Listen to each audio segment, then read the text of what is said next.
नमस्कार। तो पिछली वीडियो में यहां तक हो गया था ये। अब बढ़ते हैं आगे। तो यहां से पढ़ते हैं, मानचित्र पर सिंधु तथा इसकी सहायक नदियों का पता लगाने का प्रयास करो। तो सिंधु तथा इसकी सहायक नदियां। तो चलते हैं मानचित्र पर। तो ये है मानचित्र। आप देखिए यहां पर ये है सिंधु नदी।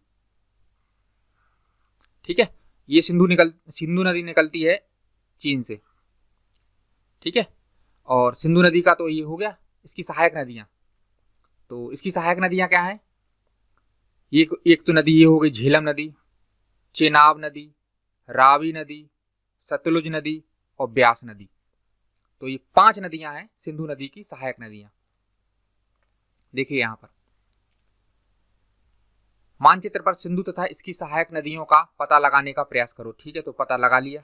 एक बार दोबारा चलते हैं। तो यहां पे आप देख सकते हैं 5 के नाम दिए हुए हैं मानचित्र में। प्रयास करो। सहायक नदियां उन्हें कहते हैं जो एक बड़ी नदी में मिल जाती हैं। तो ये सहायक नदी क्या होती है? पहले तो एक जैसे कोई नदी जा रही है, एक नदी जा रही है कोई। ठीक है, तो ये तो बड़ी नदी है। इसके बाद क्या है? कुछ छोटी नदियां आएंगी तो इधर से आके मिल जाती है इसमें, कुछ इधर से आके मिल जाएंगी छोटी नदियां। तो जो बड़ी नदी में मिल जाती हैं छोटी नदियां, उन्हें कहते हैं सहायक नदियां। तो यही यहां पर जैसे गंगा नदी है, तो गंगा नदी तो बड़ी नदी है। ठीक है, अब गंगा नदी में यमुना नदी आके मिल गई। वैसे तो यमुना भी बड़ी है, लेकिन गंगा मुख्य नदी है और गंगा में आके गंगा से छोटी नदियां जो हैं वो आके मिल जाती हैं, तो उसे फिर हम कहते हैं सहायक नदी। ठीक है, चलिए आगे बढ़ते हैं और समझते हैं। आगे आएगा ये टॉपिक। लगभग 4700 वर्ष पूर्व इन्हीं नदियों के किनारे कुछ आरंभिक नगर फले फूले। तो लगभग 4700 वर्ष पूर्व, यानी 4700 वर्ष पहले इन्हीं नदियों के पास, यानी कौन सी इन्हीं नदियों के पास? इनकी बात कर रहा हूं मैं, सिंधु नदी और इसकी सहायक नदियां, झेलम नदी, चेनाब नदी, रावी नदी, सतलुज नदी, ब्यास नदी। इन्हीं नदियों के किनारे कुछ आरंभिक नगर फले फूले 4700 वर्ष पूर्व। तो बस गए। अब आगे बढ़ते हैं।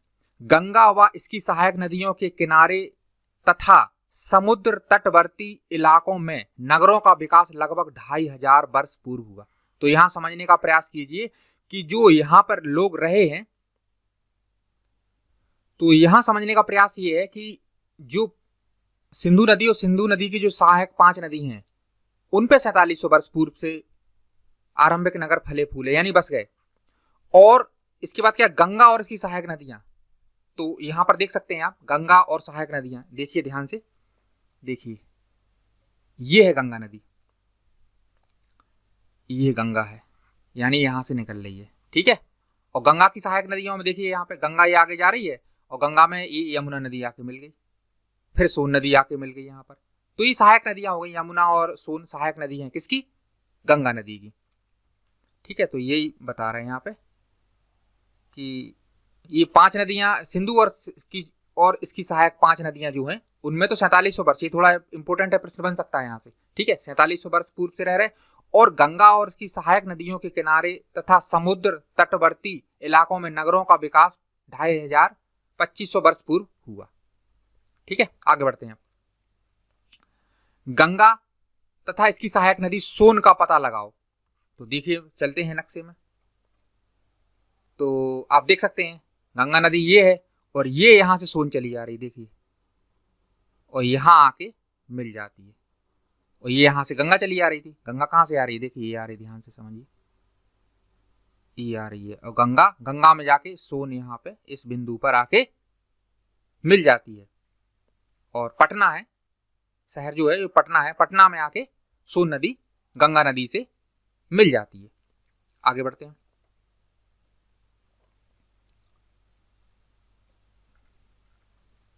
अब देखिए यहां पर गंगा के दक्षिण में इन नदियों के आसपास का क्षेत्र प्राचीन काल में मगध नाम से, ये बहुत इंपॉर्टेंट शब्द है, मगध नाम से जाना जाता था। गंगा के दक्षिण में इन नदियों के आसपास का क्षेत्र प्राचीन काल में, प्राचीन काल मतलब बहुत समय पहले की बात है, प्राचीन काल। ठीक है, मगध नाम से जाना जाता है। तो गंगा के दक्षिण में चलते हैं। अब देखिए यहां पर इसको मैं थोड़ा साफ कर देता हूं। और ये है यहाँ पर, ये है गंगा नदी। देखिए ये जो गंगा नदी है, और गंगा नदी यहाँ से जा रही है यहाँ पे, और गंगा नदी का जो ये अगर मैं ऐसे सीधा सीधा हिस्सा मान लूँ, ये यानी ये वाला हिस्सा पूरा अगर मैं मान लूँ, तो गंगा जो नदी है, क्योंकि इसको गंगा नदी के दक्षिण में दिशाओं से बांट दिया, पूर्व पश्चिम उत्तर दक्षिण, तो ये गंगा निकल रही है, ये है गंगा, ये यहाँ से सीधी जा रही है। ठीक है, तो गंगा नदी के दक्षिण में जो हिस्सा है ये वाला पड़ रहा है पूरा, तो इसको क्या कह रहे हैं, लगभग यही सब, तो इसको कह रहे हैं मगध। और आप देख सकते हैं यहाँ पर प्राचीन काल में मगध नाम से जाना जाता था, मगध नाम से। इसके शासक बहुत शक्तिशाली थे, आपको पता होगा, आपने सम्राट अशोक का नाम सुना होगा, तो ये मगध के ही राजा थे, सबसे शक्तिशाली राज्य था ये मगध। आपने सुना होगा पाटलिपुत्र उस समय, तो पाटलिपुत्र का आपने नाम सुना होगा। आपने सुना होगा ये 16 महाजनपद, पढ़े होंगे, कभी नहीं पढ़े होंगे तो इसमें अभी विस्तार से आएंगे। 16 महाजनपद, तो 16 महाजनपद होते थे पहले, उसमें से एक जनपद का नाम क्या था, मगध। मगध नाम से जाना जाता था वो। चलिए आगे बढ़ते हैं। तो पाटलिपुत्र इसी से संबंधित था। इसके शासक बहुत शक्तिशाली थे और उन्होंने एक विशाल राज्य स्थापित किया था, बहुत बड़ा राज्य, विशाल ताकतवर थे। देश के अन्य हिस्सों में भी ऐसे राज्यों की स्थापना की गई थी। तो मगध के बारे में हम विस्तार से जब पढ़ेंगे, जब ये 16 महाजनपद आएंगे, और धीमे धीमे बहुत विस्तार के साथ एनसीईआरटी पढ़ रहे हैं, तो आप सोच के चलिए कि कुछ भी नहीं छूटेगा, क्योंकि एनसीईआरटी बहुत ही शानदार तरीके से बनाई जाती है। पीसीएस के लिए तो रामबाण होती है एनसीईआरटी। ठीक है, इसीलिए हम एक एक लाइन को पढ़ रहे हैं ताकि कुछ भी छूटे ना। अब आगे बढ़ते हैं। तो इस वीडियो में इतना ही रख रहे हैं, फिर मिलते हैं अगले वीडियो में। धन्यवाद।